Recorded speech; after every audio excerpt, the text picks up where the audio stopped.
नमस्कार मित्रांनो, म्हैसूर पाक खायला सगळ्यांनाच आवडतं आणि बऱ्याच जणांना असं वाटतं की म्हैसूर पाक बनवायला खूप अवघड आहे आणि बरेच जण घरामध्ये ट्राय पण करतात, पण त्यांचा म्हैसूर पाक एकदम घट्ट आणि कठीण होतो, जाळीदार बनत नाही असे बऱ्याच जणांचे कंप्लेंट असतात। तर आज मी तुमच्यासाठी काही टिप्स आणि ट्रिक्स शेअर करणार आहे। हे टिप्स आणि ट्रिक्स तुम्ही जर वापरले तर तुमचा पण म्हैसूर पाक एकदम मऊदार आणि जाळीदार होऊन जाईल। चला तर मग रेसिपीला स्टार्ट करूया। हो, पण त्याच्या आधी चॅनलला सबस्क्राइब करा, लाईक करा आणि कमेंट करा। तर सगळ्यात आधी म्हैसूर पाकसाठी आपल्याला तेल आणि तूप तापवून घ्यायचे आहे।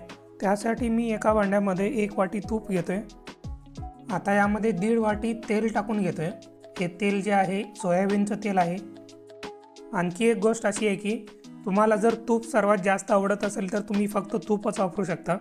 इथं माझ्याकडे तेवढा तूप अवेलेबल नव्हता म्हणून मी तेलाचा वापर करतोय। तेलाऐवजी तुम्ही साजूक तूप पण वापरू शकता, ज्याला आपण डालडा म्हणतो। आणि जर तुम्हाला तेलच वापरायचं असेल तर त्यामध्ये सूर्यफुलाचं तेल आणि सोयाबीनचं तेल हे दोनच वापरा। शेंगदाण्याचं तेल वापरू नका।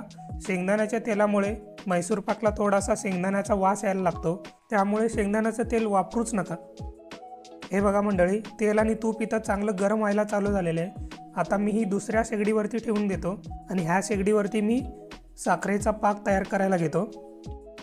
आता साखरेच्या पाकासाठी मोठी कढई घेतलेली आहे। आता यामध्ये 2 वाटी साखर टाकून घेतो। आता साखरेमध्ये 2 वाटी पाणी टाकून घेतो, म्हणजे 2 वाटी साखरेसाठी 2 वाटी पाणी। आता गॅस चालू करून घेतो। गॅस मीडियम हायवरती ठेवून घेतलेलं आहे। आता साखर विरघळेपर्यंत चांगलं हलवून घेऊया चमच्याने। आपल्याला साखरेचा जो पाक लागणार आहे 1 तारेचा पाक लागणार आहे, म्हणजे त्याच्यापेक्षा थोडंसं कमी असलं तरी चालेल। 1 तारेपेक्षा साखरेचा पाक जास्त घट्ट झाला तर म्हैसूर पाक जास्त कठीण आणि हार्ड बनतात, त्यामुळे थोडंसं सॉफ्ट होण्यासाठी 1 तारेपेक्षा थोडंसं कमी घेतलेलंच बरं आहे। हा बघा, साखरेचा पाक आता उकळायला चालू झालेला आहे। 1 तारेचा पाक तयार होण्यासाठी ऑलमोस्ट 10 ते 15 मिनिट लागतात। तर अधूनमधून पाकेला चमच्याने असं हलवत राहूया। तर हे बघा मंडळी, आता पाक ऑलमोस्ट तयार व्हायला चालू झालेलं आहे। 12 ते 13 मिनिट झालेले आहेत। आता आपण बोटाने चेक करून घेऊया साखरेच्या पाकाचा तार तयार होतो का। हा बघा, थोडासा होतोय आणि थोडासा जास्तच वरती ओढलं की तुटून जातोय, म्हणजे एवढासा आता बास आहे आपल्याला, याच्यापेक्षा जास्त नको। आता यामध्ये 2 वाटी बेसन टाकून घेतोय। जेव्हा तुम्ही बेसन टाकून घेत असता तेव्हा चाळणीनं चाळून घेतलं तरी चालेल, म्हणजे बेसनाच्या गाठी वगैरे बनणार नाहीत आणि पाकामध्ये चांगल्या प्रकारे मिक्स होऊन जाईल बेसन। आता हे बेसन पाकामध्ये चांगल्या प्रकारे मिक्स करून घ्यायचं आहे। आता मी बेसन 1च वाटी टाकलेलं आहे, अजून 1 वाटी टाकणार आहे। हे आधी थोडंसं मी मिक्स करून घेतो। हे बघा, पाकामध्ये मी बेसन मिक्स करून घेतलेले आहे। यामध्ये गाठी पण झालेले आहेत, त्या गाठी मला फोडून घ्याव्या लागतील नक्की। आता मी इथं दुसरी वाटी टाकतो बेसनाची आणि पाकामध्ये हे जे बेसन आहे ते पण चांगल्या प्रकारे मिक्स करून घेतो। जेव्हा तुम्ही बेसन टाकत असता तेव्हा एखाद्याची मदत घेतली तरी चालेल।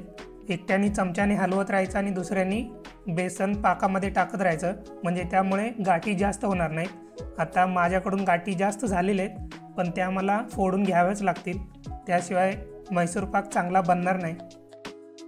हे बघा मंडळी, मी चांगल्या प्रकारे मिक्स करून घेतलेले आहे आणि बऱ्यापैकी बेसनाच्या ज्या गाठी आहेत त्या फुटलेल्या आहेत, अजून थोड्याशा आहेत, त्या अशा प्रकारे मी फोडून घेतोय। हे बघा मंडळी, बेसन वापरताना चांगल्या क्वालिटीचं बेसन वापरा, म्हणजे म्हैसूर पाकचा कलर आणि टेस्ट एकदम छान येतो। वरून तुम्हाला एक्स्ट्रा कलर वगैरे टाकायची काही गरज नाही आहे। हे बघा मंडळी, बेसनाच्या गाठी बऱ्यापैकी फुटलेल्या आहेत, अजून काही त्यामध्ये बारीक आहेत, ते पण फुटून जातील जसजसं आपण बेसनाला ढवळत राहू आणि हलवत राहूया। आता मंडळी, तुम्ही बघू शकता बेसनाचा जो मिक्स आहे चांगला आता घट्ट पण झालेला आहे आणि त्याचा कलर पण थोडासा डार्क आलेला आहे। मंडळी, आता यामध्ये 1 चमचा गरम केलेला तेल आणि तूप टाकून घ्यायचं आहे आणि ते चांगल्या प्रकारे मिक्स करून घ्यायचं आहे। मंडळी, एक लक्षात ठेवा, जेव्हा आपण तेल आणि तूप यामध्ये टाकत असतो तेल आणि तूप एकदम कडक तापलेला असला पाहिजे। आता मी बघतोय तेल आणि तुपामधून धूर निघतो, एवढा गरम झालेला आहे।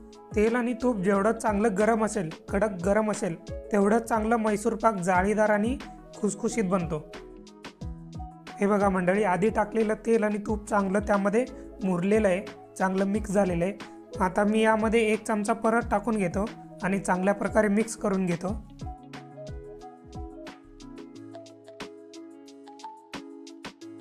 हे बघा मंडळी, आधी तेल आणि तूप टाकलं होतं, ते चांगल्या प्रकारे मिक्स झालेलं आहे।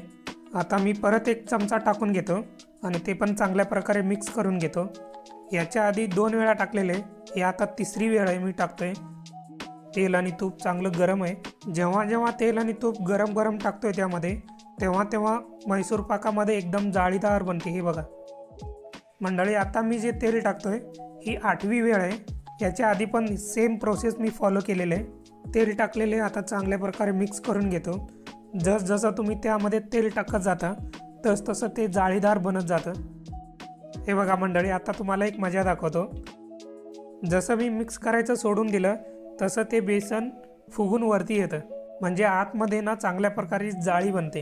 हेच आपल्याला पाहिजे, चांगलं जाळीदार आणि खुसखुशीत म्हैसूर पाक तयार होण्यासाठी। मंडळी, आता शेवटचं तेल आणि तूप टाकून घेतो 1 चमचा आणि हे हलक्या हाताने फिरून घ्यायचं आहे।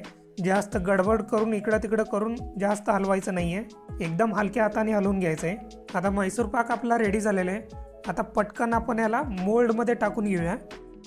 आता तुमच्याकडे जो मोल्ड अवेलेबल असेल किंवा साचा अवेलेबल असेल त्यामध्ये टाकून घ्या।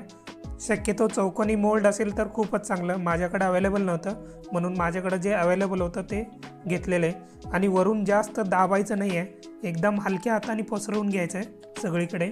वरून जर तुम्ही जास्त प्रेस केलात तर आतमध्ये जी जाळी असते ती चांगली बनणार नाही, हे लक्षात ठेवा। हे बघा मंडळी, गरम गरम तेल आणि तुपामुळे ना आतमध्ये बुडबुडे कसे बनत आहेत। चला तर याला थोडंसं थंड व्हायला ठेवूया। एक 50% टेम्परेचर कमी झालं की मग त्याच्या वड्या पाडून घेऊया।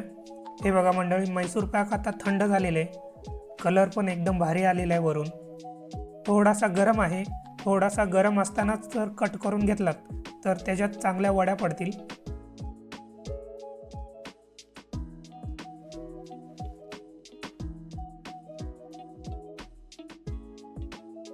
हा बघा मंडळी, आपला म्हैसूर पाक आणि कलर पण आतून एकदम भारी आलेलं आहे।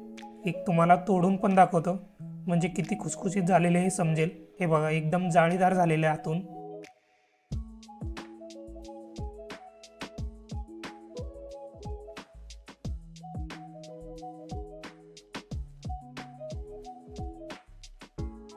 तर मंडळी, पाहिलीत ना रेसिपी, एकदम सोपी आहे, जास्त काही अवघड नाही आहे। काही टिप्स आणि ट्रिक्स तुम्हाला सांगितलेले आहेत, ते वापरा म्हणजे तुमचा पण म्हैसूर पाक एकदम जाळीदार आणि मऊदार होऊन जाईल। व्हिडिओ आवडला असेल तर लाईक करा, कमेंट करा आणि इतरांच्या बरोबर शेअर करायला विसरू नका।